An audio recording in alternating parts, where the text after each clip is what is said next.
Bonjour à tous, bienvenue dans Good Morning Gilly. Aujourd'hui, nous allons parler des fêtes familiales. Oulaya, tu as des choses à nous proposer par rapport aux fêtes ? Avec plaisir. Comme vous savez peut-être, il y a plein de fêtes familiales. On ne va pas parler de toutes les fêtes, mais quand même des plus célèbres. Et justement, le groupe de Céliane, Ibrahim, Nour, Manon et Emma a fait des recherches sur ce sujet. Allons les écouter. Aujourd'hui, Emma et moi, nous allons vous présenter la fête des sorcières, qui est comme Saint-Nicolas en Italie. La Befana est la sorcière italienne de l'Épiphanie, une petite vieille absolument culte, charmante, souriante. Elle vient la nuit du 5 ou 6 janvier sur son balai magique, distribué dans les chaussettes des enfants sages, jouets ou du charbon. Mais bien sûr, la Befana fait le bonheur des petits et des grands. Je vais vous parler de la grande fête de l'Aïk Ekber.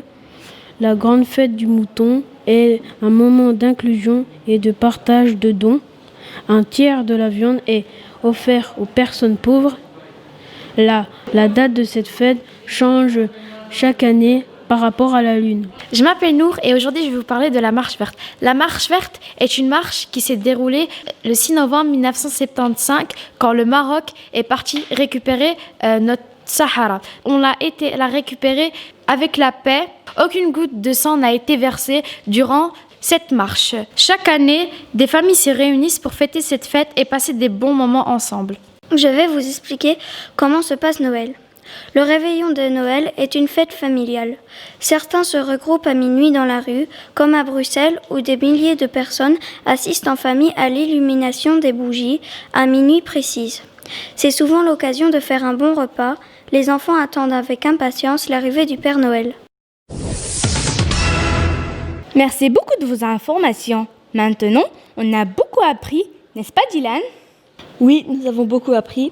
Et toi, Samira, peux-tu nous informer sur ce que pensent les autres des fêtes ? Des élèves vont interroger des autres élèves pour voir ce qu'ils pensent sur des fêtes familiales de cette année. Interview signée Gabriella, Lina, Selena, Laura, Ginen. D'après toi, ont-ils raison de limiter les personnes pour les fêtes ? Je pense que oui. Oui, parce qu'après, ça se peut qu'on se contamine ou un truc comme ça, donc c'est dangereux. Comment vont se passer vos fêtes cette année ? Mes parents et ma soeur. Pas comme les autres fois.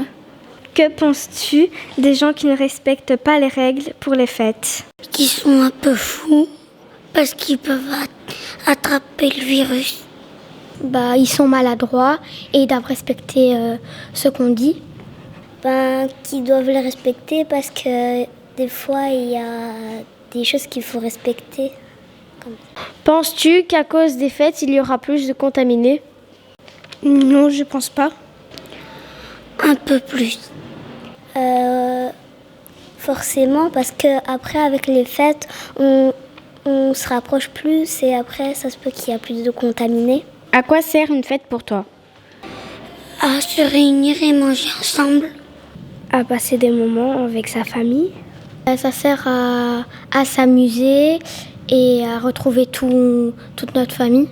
Combien de personnes inviterais-tu sans le Covid ? Toute ma famille.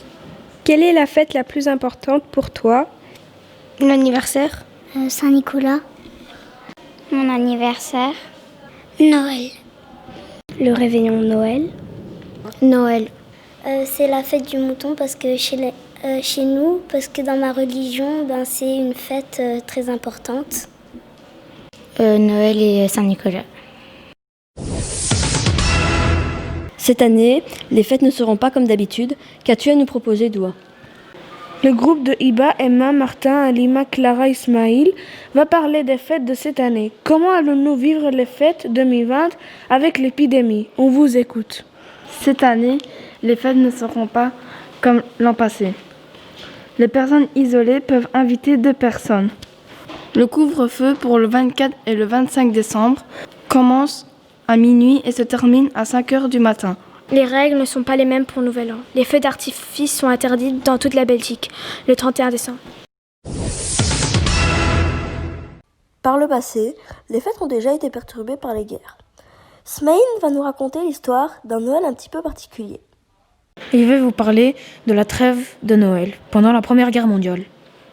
Tout ça s'est passé en 1914, pendant la Première Guerre mondiale. Les Allemands ont levé le drapeau blanc. Pendant 2 jours, la paix régnait. Ils s'échangeaient des affaires comme du vin et des cigares. Ils ont aussi joué au foot. Dirai, quoi de neuf à l'école? Ali, Moyed, David et Aaron ont mené l'enquête. Nous allons commencer par le projet 0 Watt. Le projet 0 Watt consiste à diminuer la consommation d'électricité dans toute l'école, ce qui permettra de diminuer notre impact écologique sur l'environnement. Les 2 classes de 6e et de 4e sont allées voir dans les classes pour voir ce qu'on pouvait relier à une rallonge avec un interrupteur. Et nous avons aussi vu le nombre de watts de chaque appareil électrique. Ceci nous permettra de consommer moins d'électricité. Le calendrier de l'Avent. Les 2 classes de 4e année ont fabriqué des calendriers de l'Avent.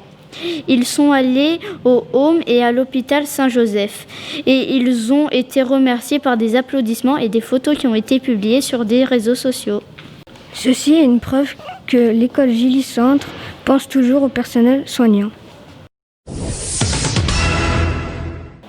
Merci de garder les gestes barrières pour notre sécurité à tous. Nous voici arrivés à la fin de cette émission. J'espère que vous aurez apprécié. La prochaine émission sera le 12 février 2021. À bientôt et bonne fête à vous. Et surtout, prenez soin de vous et des autres.